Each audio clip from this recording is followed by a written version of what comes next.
Улсын их хурлын дарга дэд дарга эрхэм гишүүдээ. Өнөөдөр та бүхэнд ерөнхий сайдын мэдээллийн цагаар дамжуулж Монгол Улсын засгийн газраас үндэсний баялагын сангийн талаар баримталж буй бодлого, үйл ажиллагааны үндсэн зарчмын талаар товч мэдээлэл өгье.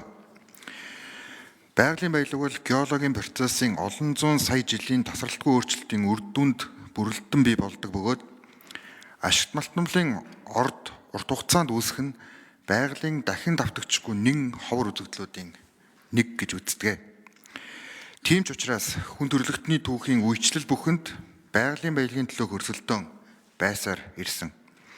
Аж үйлдвэрийн хувьсгалаас хойш нүүрс, төмөр, зэс зэрэг ашигт малтмалын хэрэгцээ эрс өснөөр дэлхийн геополитикийн бодлогын төвд ашигт малтмалын асуудал орж 20-21-р зуунд дэлхийн стратегийн бодлогын салшгүй нэг хэсэг болон хувирсан.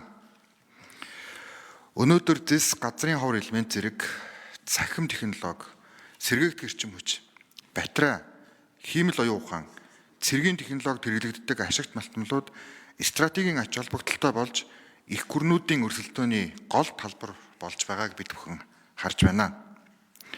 Байгалийн баялаг бүрэлдэн бий болоход олон зуун сая жилийн хугацаа ордог учраас уул уурхайн салбарыг хөгжүүлж буй бүхэл улсад нийгмийн зөвшөлтсөл зайлшгүй шаардлагатай болдгоо.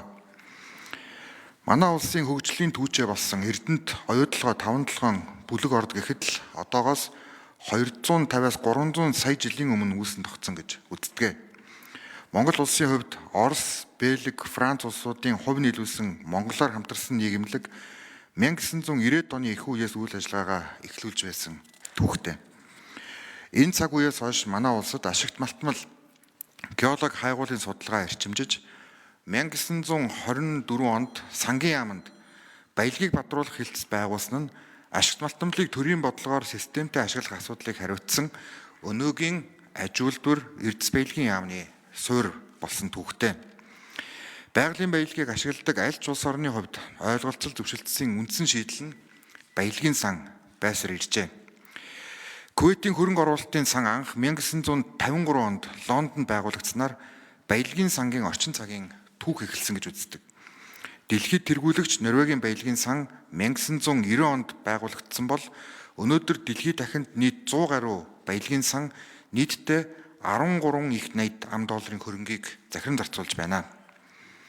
Монгол улс уул уурхайн орлогоос бүрдсэн баялагын сан байгуулах алхам хийж 2009 онд хүний хөгжил сан, 2016 онд ирээдүйн өв сангуудыг байгуулж байсан. Монгол улсын үндсэн хуулийн 2019 оны нэмэлт өөрчлөлтөөр байгалийн баялагийг ашиглах төрийн бодлого нь урт хугацааны хөгжлийн бодлогод тулгуурлаж одоо ба ирээдүйн иргэн бүрд эрүүл, аюулгүй орчинд амьдрах эрхийг нь баталгаажуулах газрын хэвлэлийн баялагын үр өгөөжийг үндэсний баялагын санд төвлөрүүлж тэгш шудраг хүртээх стратегийн ач холбогдол бүхий ашигт малтмалын ордыг ашиглахдаа байгалийн баялаг ард түмний мэдэлд байх зарчимд нийцүүлэн түүний үр өгөөжийн дийлэнх нь ард түмэнд ноогдож байх эрх зүйн үндсийг хуульчлан тогтооно хэмээн хуульчилснаар үндэсний баялагын сангийн тогтолцооны эрх зүйн суурь зарчим тавигдсан гэж үзнэ.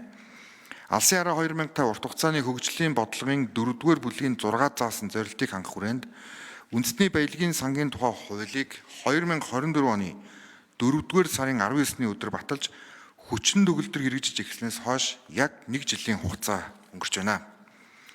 Үндэсний баялагын сангийн иргэдийн хуримтлалын дансанд өнгөрсөн жил 495.6 тэрбум төгрөг төвлөрч иргэн бүхэн ийм Монгол системээр өөрийн хуримтлалыг бүрдүүлж буй их үүсвэрийн хамт харах тогтолцоо бүрдсэн үндэсний баялагын сангийн засаглалын хувьд чамлахааргүй эхлэл зэг юм а.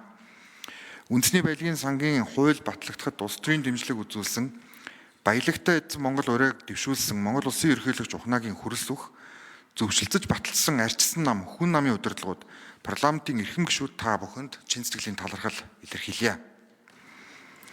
Баялагын сан бүрдүүлэх эхлэл үйл явц аль ч улсад улс төр нийгмийн халуун мэтгэлцээний дунд өрнсөн байдаг. Бид ч үүнийг тойроогүй. Эрдэнэт 5-7 оюутлогоо зэрэг ордыг тойрсон олон жилийн мэтгэлцээнч өөрийн онцлог тохирсон үндэсний баялагын сан үндэслэн байгуулж аривжуулан хөгжүүлэх арга замыг хайхад оршиж байсан гэж дүгнэж болно. Үндэсний баялагын сангийн тухай хууль хэрэгжиж эхэлсний дараа олон жил гатсан мега төслүүд гацаанаас гарч хөрөнгө оруулагчид идэвхжиж эхэлсэн нь баялагын сангийн эерэг үзүүлэлт бөгөөд бусад улсад чимжчээ болж байсныг түүх нотолж байгаа. Улсын их хурлын дараа ирэх юм шүү дээ. Одоо та бүхэнд үндэсний баялагын сангийн хууль батлагдсан хэрэгжиж эхэлсэн 1 жилийн дүгнэлт. Олон улсын байгууллагууд, хөрөнгө оруулагчид, хувийн хөгжлийн саналд үндэслэн цаашд баримтлах үндсэн чиглэлийн талаар товч танилцуулга хийе.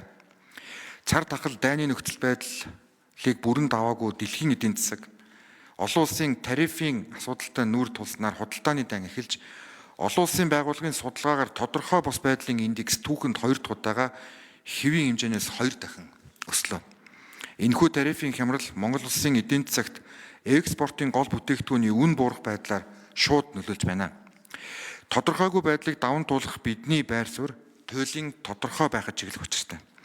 Энэ бол үндэсний баялагын санд тулгуурласан олон нийтийн дэмжлэгтэй уул уурхайн салбар. Хөрөнгө оруулалт, тээвэр логистик, эрчим хүчний мега төслүүдийг цаг алдалгүй тууштай хэрэгжүүлэх явдал юм аа. Манай улсын төсвийн орлогын 31%, нийт экспортын 90% уул уурхайн салбар эзэлдэгч, иргэдийн амьдралын чанар, уул уурхай олборлууч буй орон нутгийн хөгжил, дэд бүтцийн асуудал хангалттай шийдвэрлэгдэж чадахгүй байгаа нь олон нийтийн шүүмжлэлийг дагуулсаар ирсэн. Уул уурхай ашигт малтмалд ашигласны нөөцийн төлбөр буюу роялтын Английн хууль эрх зүйн уламжлалаас үүсэлтэй бөгөөд анх хааны өмчлийн газар нутагт ашигт малтмал олборлох эрхийн төлбөрийг илэрхийлдэг утгатай байжээ. Монгол улсын хувьд өнөөдрийн ашигт малтмалын нөөц ашигласны төлбөр буюу амнат хөрөнгө оруулагчид хувийн хвшил орон нутаг иргэдэд үндэсний баялагын сангаар дамжуулан тэгш хүртээмжтэй хуваарлагдаж нийгмийн хөгжлийн суурь асуудлыг шийдвэрлэх үндсэн механизм болж чадахгүй ойлгомжтой бас ил тод бас биш байна.